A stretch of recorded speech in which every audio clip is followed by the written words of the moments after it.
just for the sake of those of you who may be watching this recording in the future, again, my name is Stephanie, and I'm the acting president of the board at Technologists for the Public Good. Now that's done, and if you wouldn't mind moving to the next slide. Thank you so much. So now that that's done, I want to tell you a little bit about our schedule tonight and then celebrate a few things that have happened over the last year. And you're hearing from me as a representative of the board about some of the reflections from our annual meeting since last May. And then I will turn it over to our keynote speaker, Nia Brazzell. And then finally, you'll hear from our executive director, Riley Martin, on our impact over the past year and where we're headed, as well as other organizational announcements. Great. Good timing, got a phone call, sorry. So a couple of reflections since our last annual meeting a year ago. As many of you know, TPG has largely been a volunteer-only effort, both from the board and from other folks that have contributed. But that changed last year when we welcomed our first full-time staff members on board, Riley, and then most recently, Mark. And some of you are learning about the field for the first time. Some of you are learning how to stay engaged and are excited about the work when sometimes it's really hard to get through. We're excited to intentionally provide that space and support to members that are working in and around the public sector in various contexts, including government, nonprofits, think tanks, academic institutions, private sector companies, policy and philanthropic organizations. And regardless of whether you've been working in an IT office in government, making sure that you feel like you belong. Many of you have likely seen or participated in a lot of exciting programs that we've offered over the last year, ranging from our one-on-one mentorship program to resume reviews to networking opportunities, both in person and online. And what you've seen less of is all the work that our staff in particular has been doing behind the scenes to help TPG grow as an organization with strong foundations, with enhancements to partnerships, processes, technology, and more. We owe so much to our new staff for helping us grow and create new opportunities to connect with one another. But I want to also acknowledge the generous contributions of our board of directors, our committee members, and other volunteers, many of whom are in attendance tonight. And finally, thank you to our members, all of you, for showing up and engaging in this work. We're so excited to continue to build this movement and this organization together. But speaking of the board, we have some sad and exciting news to share that, and I want to thank two board members who will be concluding their board terms at the end of this month, Angela Quixie and Jen Noina. So Angelica joined the board in 2021 and brought extensive experience from her work within various levels of government and externally as a consultant. And the knowledge, perspective, and commitment to values that Angelica gave to this organization will have a lasting impact. Despite a busy schedule, she was always dedicated to helping grow this organization in an inclusive and collaborative way. Angelica significantly contributed to establishing essential structures for our board and creating value for our members. She strengthened our ability to work together and never shied away from showing her perspective on ways that we could continue to grow. And Jen served in a volunteer capacity for over a year before officially joining the board and taking on the role of president in 2021. Early on, Jen guided a transition from AGL to TPG, establishing a vision, leading us through a funding cycle, and navigating significant challenges along the way to shape the organization into what it is today. And while Jen did an outsized amount of work, she also created opportunities for others to step in and engage in ways that best suited their skills and their time commitments. Her hard work and inclusive approach has been crucial to our achievements. Of course, this organization is the product of many hands, and I can say confidently that you both shaped it in a way that will forever leave a mark. So from me, from the board, from all our members, thank you for your contributions, your perspective, and your hard work. And to our members, one last thank you for joining us and helping us to continue to grow. Before I pass it off to Mark and Nia. Go ahead. Thank you so much. And hello, everybody. Pleasure to be here. My name is Mark Lerner. I recently joined Technologists for the Public Good as Deputy Director. I'm usually based in DC, though I'm currently dialing in from Los Angeles, where I'm from. I've been a huge fan of TPG since its inception, sorry about that, and I am beyond excited to join Riley in supporting this community. Joining us today, and someone who I'm very excited to have with us here, is Nia Brazzell. Nia is the Student Network Coordinator for the Public Interest Technology University Network at New America, where she works with students across the country. Before joining New America, Nia was an emerging scholar at Princeton University's Center for Information Technology Policy, where she coordinated the Siegel Public Interest Technology Summer Fellowship. Nia, it's such a pleasure to have you join us. I'm going to go ahead and spotlight you, and the floor is yours. Thank you so much. Okay, give me just one moment to share my screen.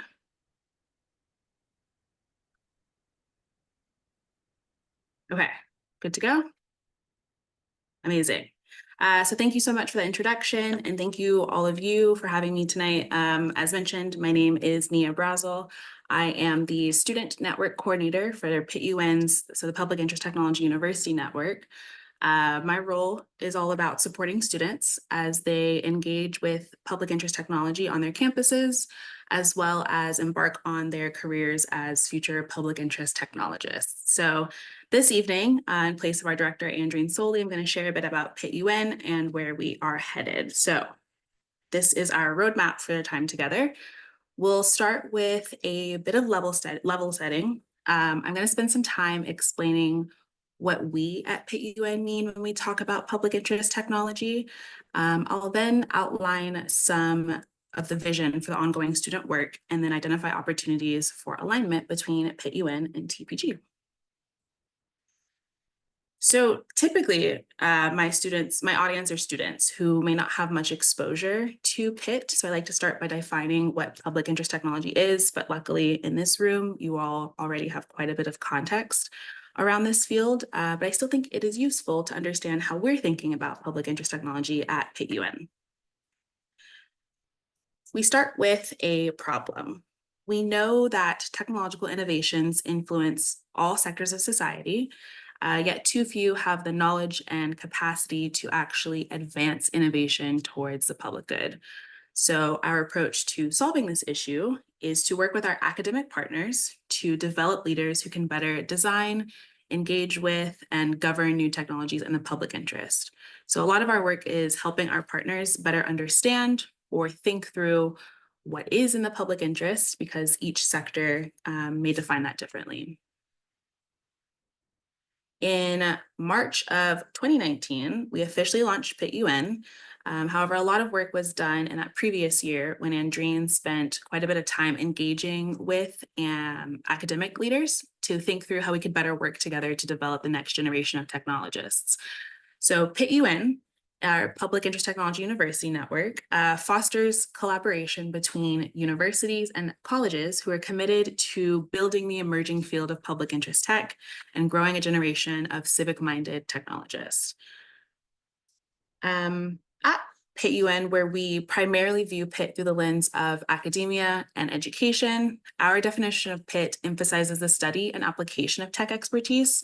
So rather than designing for commercial or individual goals, we emphasize innovation in the name of community needs.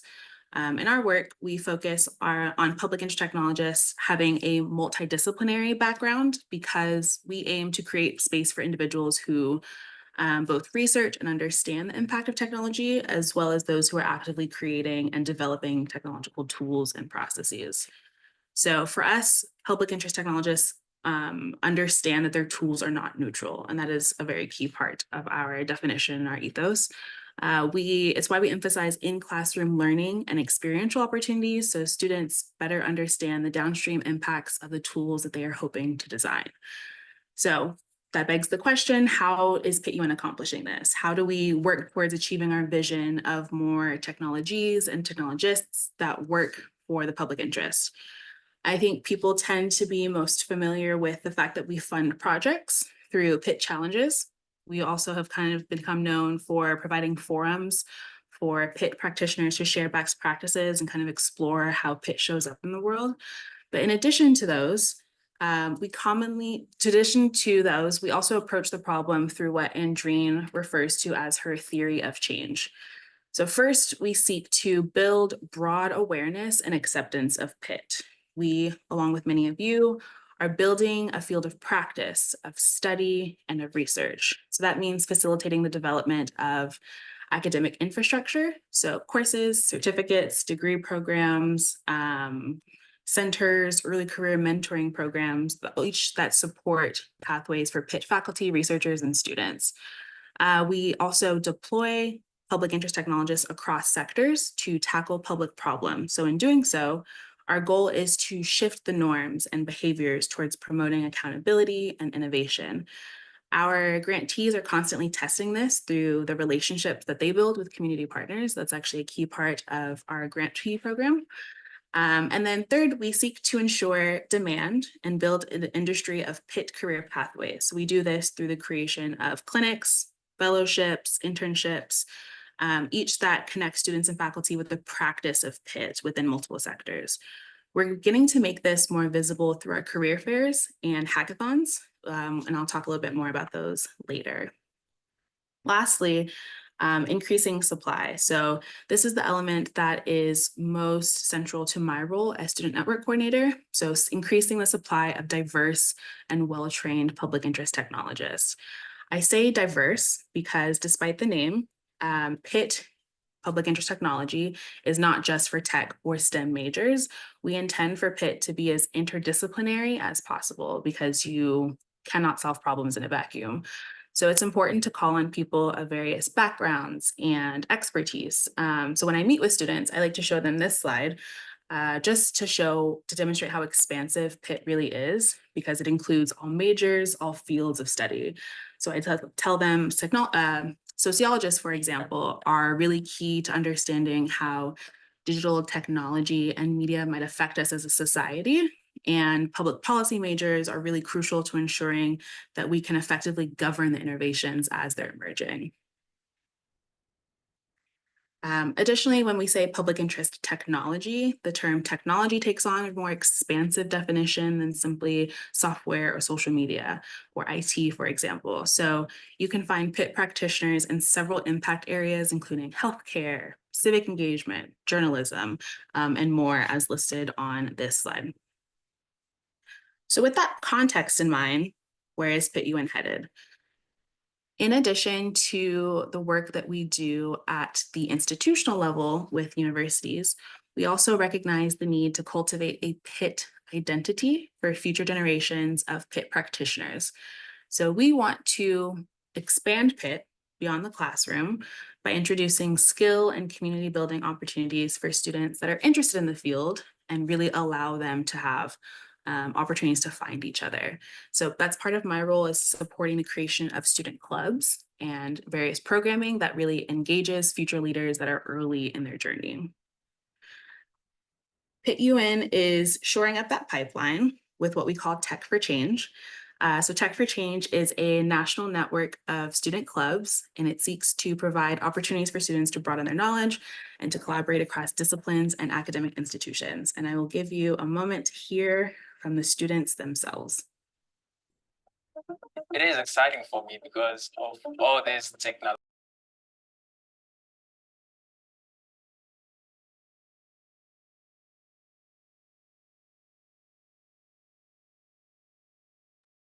Nia, if you're muted, I think the sound's off.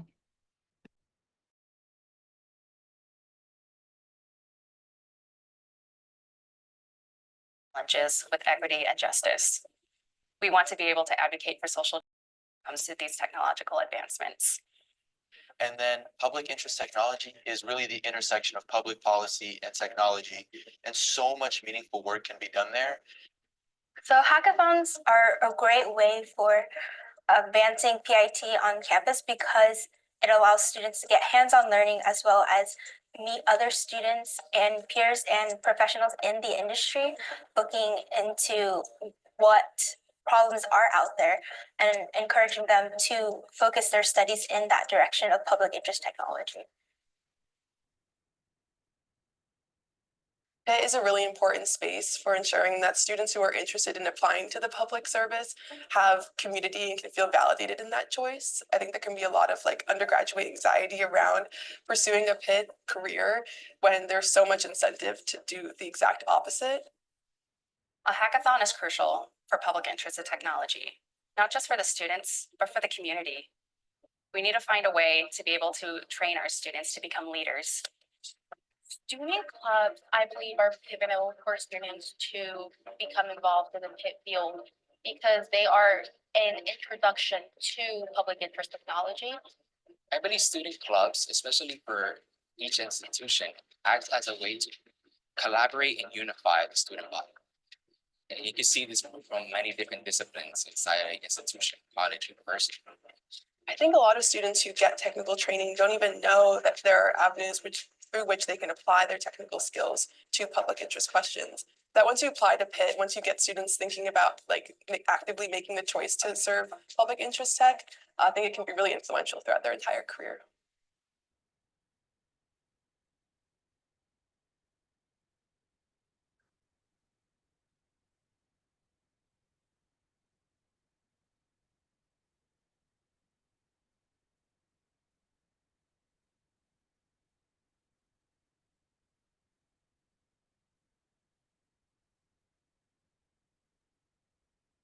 So as you can see, students are eager to explore PIT as career options, but are often unclear how to do so. What they seek is mentorship, guidance, and representation.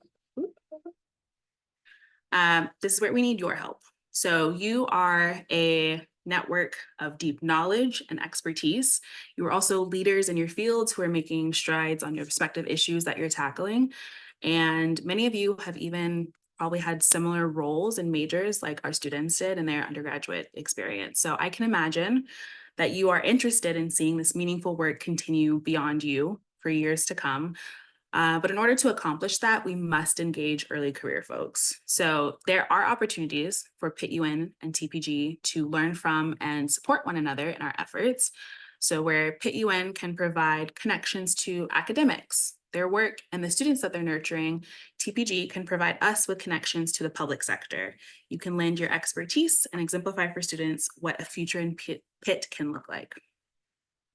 I show this slide to my students when I'm thinking about how to get into PIT, and I show it here because every step in this pipeline is an opportunity for collaboration between our organizations. For example, PIT students are hosting, and their student clubs are hosting speaker panels about cybersecurity or election issues or human-centered design practices, and they need practitioners to add their voice and expertise to that conversation.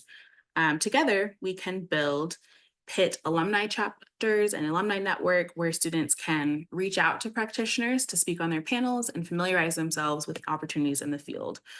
Typically, the issue is not that students lack interest in PIT. Instead, they are not aware of all of the ways they could get involved. So your presence early in the career pipeline helps to demonstrate to students that PIT is a viable career option.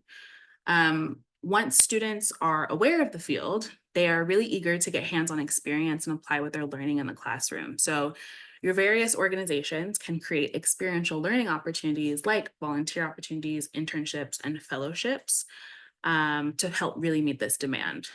Volunteers go on to become interns, interns become full-time employees, and full-time employees become future members of TPG who are sitting in this annual meeting.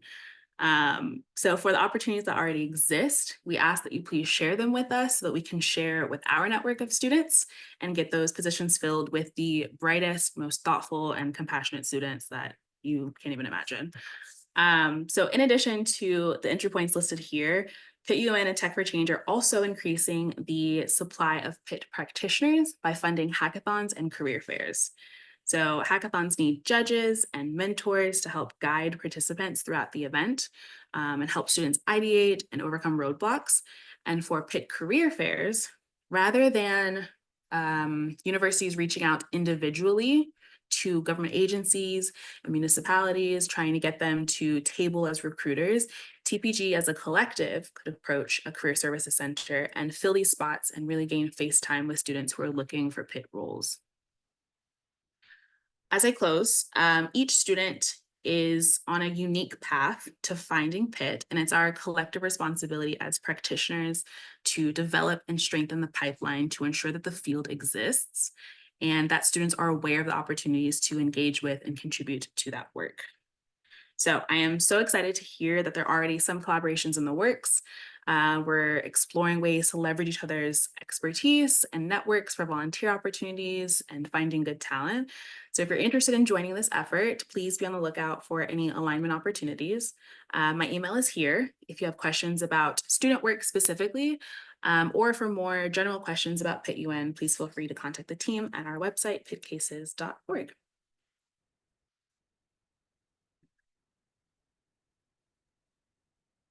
Thank you so much, Nia. Really, truly impressive to see all the work that you and the other students are that you're doing with all the other students. It's awesome.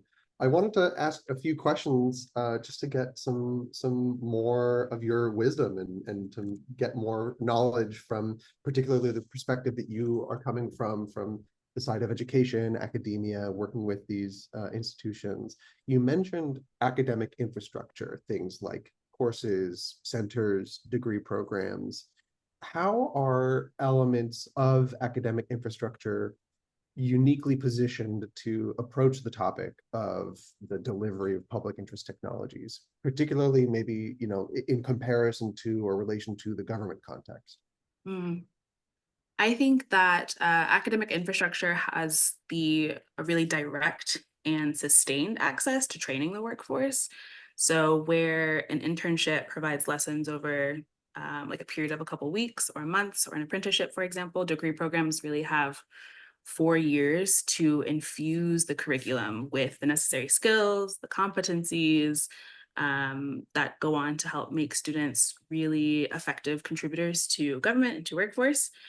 And then as we think about the interdisciplinary element of Pitt, gen ed courses, so the general education really helps to provide like a holistic view and help build really well-rounded students that are going to be entering the workforce. So that hands-on, lots of touch points to students, I think, is what make academia a little bit unique. That makes a ton of sense. I appreciate that. I also really loved the 2 slides that you showed on majors and backgrounds and fields of study that all play a part in public interest technology.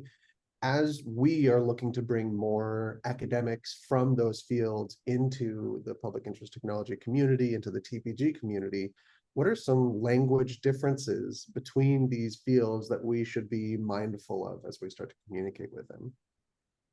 One of the things that comes to mind, specifically working with students who are early and looking for these opportunities, is the language and processes that surface in the hiring journey. So how are we advertising roles? What are the extra steps and different steps that are required when applying for government positions? For example, most industry roles hire in the fall, like really early in the fall. So communicating those timelines and that language, that difference to students, I think is one thing to be aware of. USA Jobs requires a really extensive resume, which goes against everything that we're told as students of keep it to 1 page, keep it minimal, keep it really concise. So I think that's also a process in language that could be communicated to students as they're trying to get into these roles. Another area where things are a bit different, there's a difference in language, is the types of jobs. So language around like appointments, for example, makes sense to faculty members who are trying to enter later in their career because it maybe parallels the tenure process. But for students who don't have the same point of reference, I think greater clarity around that could also help illuminate some things. That's super helpful. Now, nearly half of our membership base have firsthand experience working in government across federal, state, and local levels. For Pitt folks that are in government right now, what are some repeatable models for working with Pitt UN institutions, particularly the students and the student clubs? I am biased, but I'm going to reference my last role at Princeton, but there is a program. So the Public Interest Technology Summer Fellowship is a 8 to 10 week program where they are placing students into government, so federal, state, or local government, as well as nonprofit positions. And I think that is an example of something that should be scaled and replicated, because we want to increase the pipeline of like paid internships as a means to diversify the government. And so that particular program was specific to tech policy, but I would love to see more that are replicated across different regions that work on a broader range of issues. So that one's, I understand that is an issue, maybe funding to providing paid internships, but that one's really unique because the funding is coming from Princeton side. So the students are hired by the FTC or CFPB, for example, as volunteers, and then the other organization that you partner with that's doing the hiring is providing the stipends. And so maybe a partnership of sorts can be replicated to help kind of provide more opportunities and diversify this field.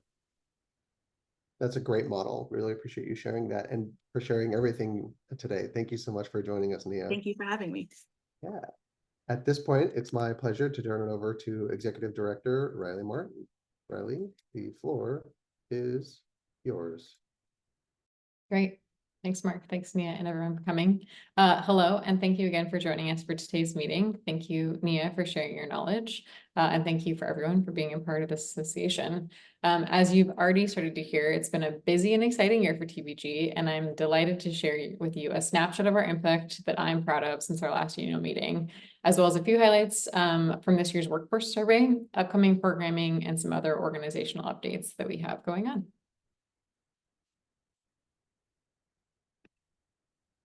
So TPG has grown beyond our expectations. We've currently got more than 1,700 members and are steadily growing. These members come from many different disciplines and backgrounds. To give you a quick sense for our members, nearly a quarter of our members are designers and researchers. Product managers and software engineers make up about a fifth each, with the remainder split between data scientists, operations and policy experts, and others.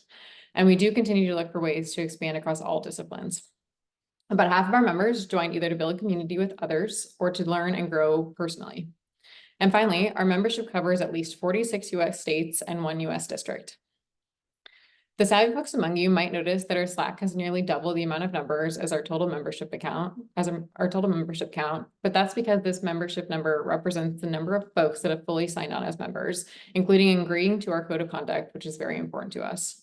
If you haven't fully signed on but are in our Slack, please continue doing that. If you're unsure, you can always contact us at hi@publicgood.tech. So as I mentioned, we've grown a lot since our last annual meeting. Since that meeting that happened at the end of May 2023, we've seen some pretty significant growth across all facets of the organization. We've doubled in membership size, quadrupled the number of events we've held, and have seen steady increases in both our community's activity on Slack, as well as our monthly growth in membership. We've also grown our staff since last meeting. Back in May, the organization was largely operated by our board of directors and select volunteers, which we're incredibly grateful for as a community where they've gotten us, and even more grateful that they've invested in our growth into full-time management. I personally started last August and have had the pleasure of welcoming a second staff person, currently Mark Lerner, who recently joined us as deputy director. We're also supported by an incredible set of volunteers, including but not limited to our community committee. As you'll notice, Mark's also dropping links into the chat so that you can see some of the people that do support us on an ongoing basis. So let's dive into that quadrupling of events. We've had a great spread of programming for our members across different types of events, ranging from events focused on improving the hiring and recruitment outcomes for our members to networking hours designed to gather folks and build community.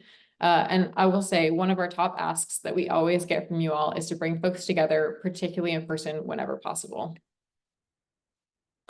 Some particular event spotlights that we'll call out here are resume review programming, in which professionals with firsthand experience provide resume and career navigation support, has shown some of our most popular events. And as you heard from Nia, it's important from someone entering the career forward field in a college degree all the way to experienced professionals. I do want to take a minute to thank those who've both been involved in review and those who've raised your hand and asked for support. We held space also at the incredible Tech2Gov career fairs, where we were among the top most popular booths for both attendees to learn about us and about the field. And finally, we did run a one-on-one mentorship pilot program, matching 29 mentors and mentees with the focus on supporting early career folks, who in this instance, we defined as folks leaving school, as well as entering the field of public interest technology in the last 3 years. Participants reported an overwhelmingly having a positive experience and receiving support for an increased connection and career support. I'm happy to also say many of those folks received jobs during the process of the mentorship program.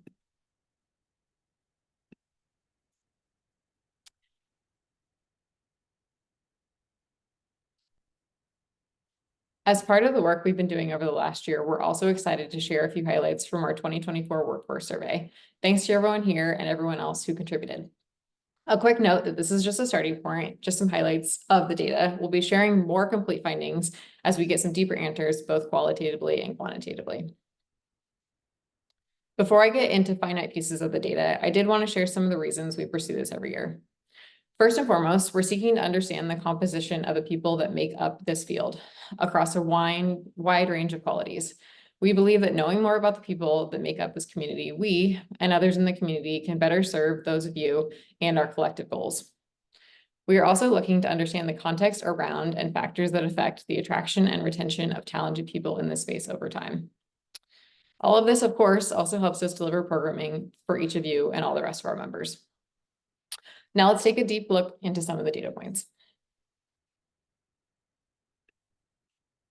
First up is to understand the sentiments of equity and inclusion in the workforce. We've had a lot of questions on this front, and the data from 4 items particularly stood out.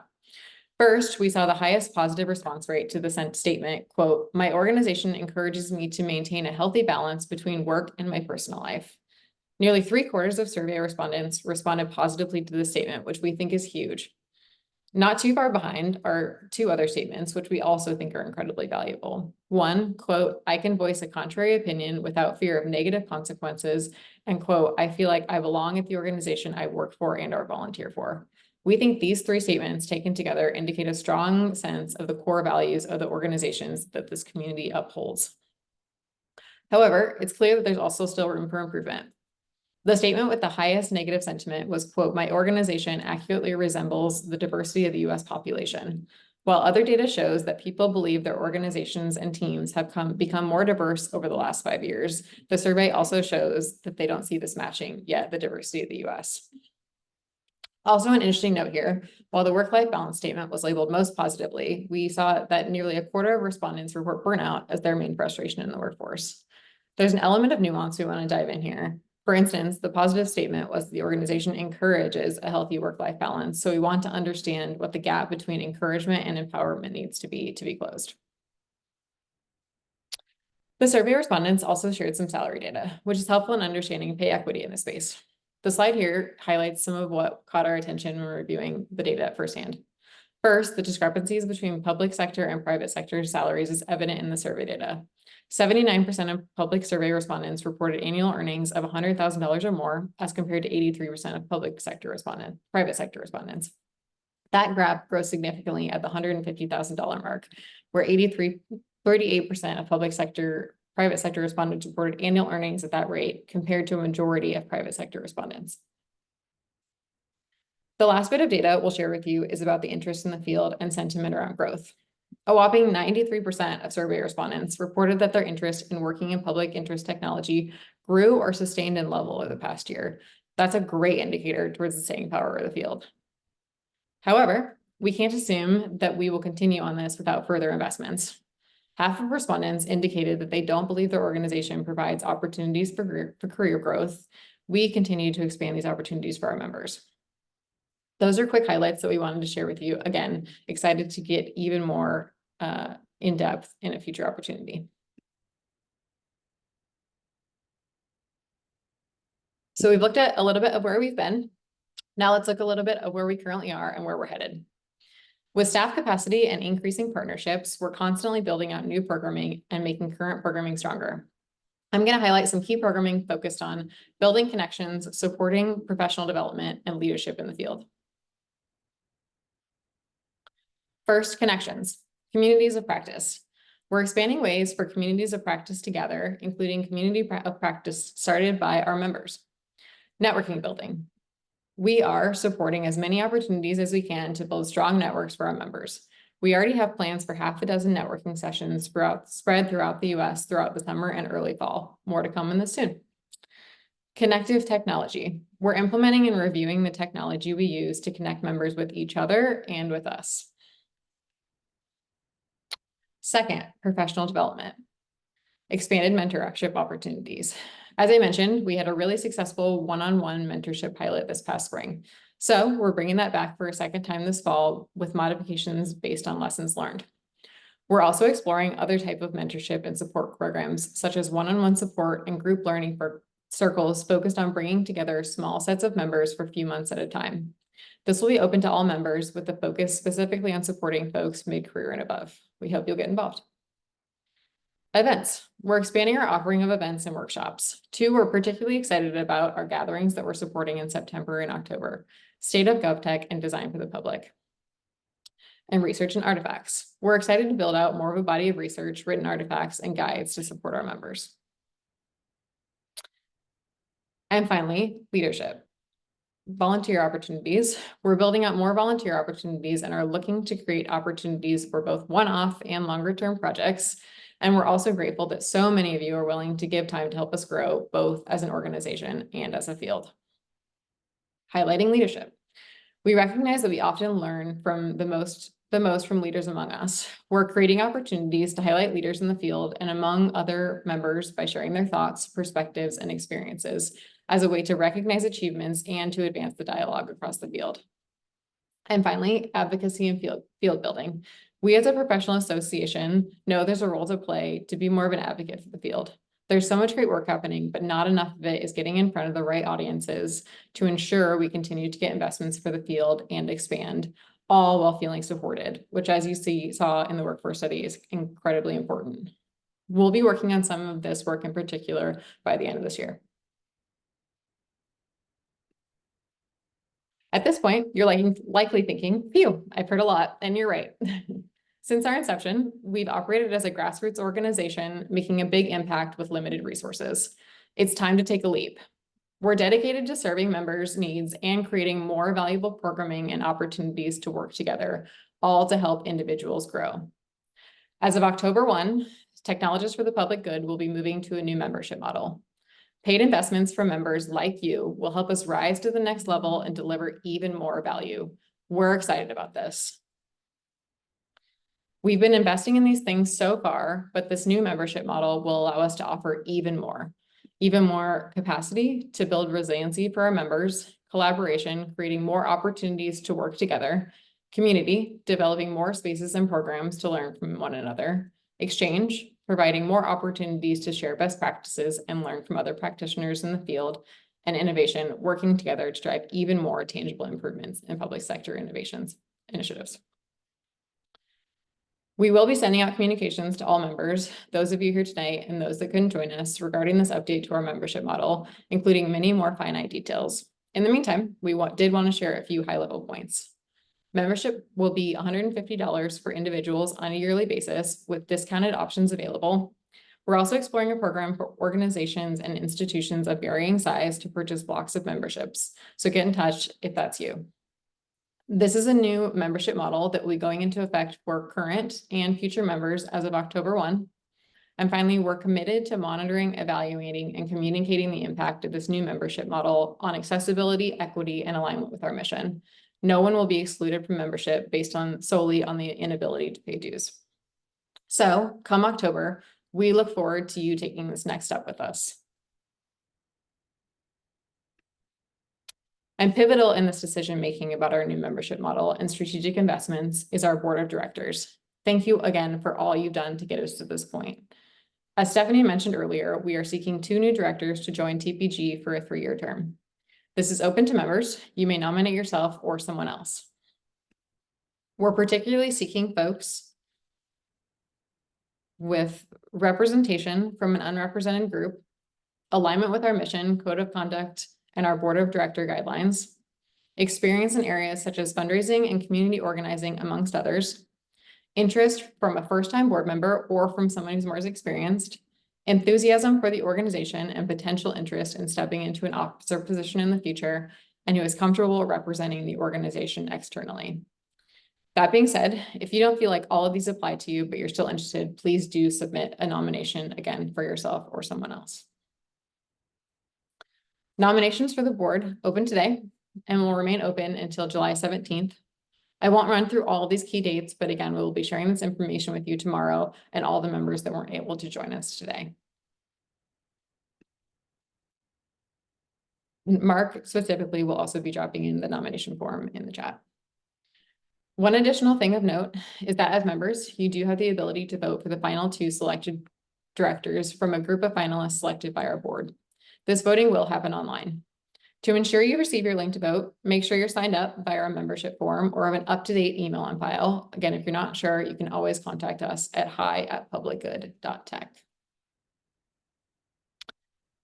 I do acknowledge that we just presented you with a lot of information. We do genuinely want to have a dialogue with you about this change and about these multitude of announcements, and are creating multiple and ongoing opportunities to do that.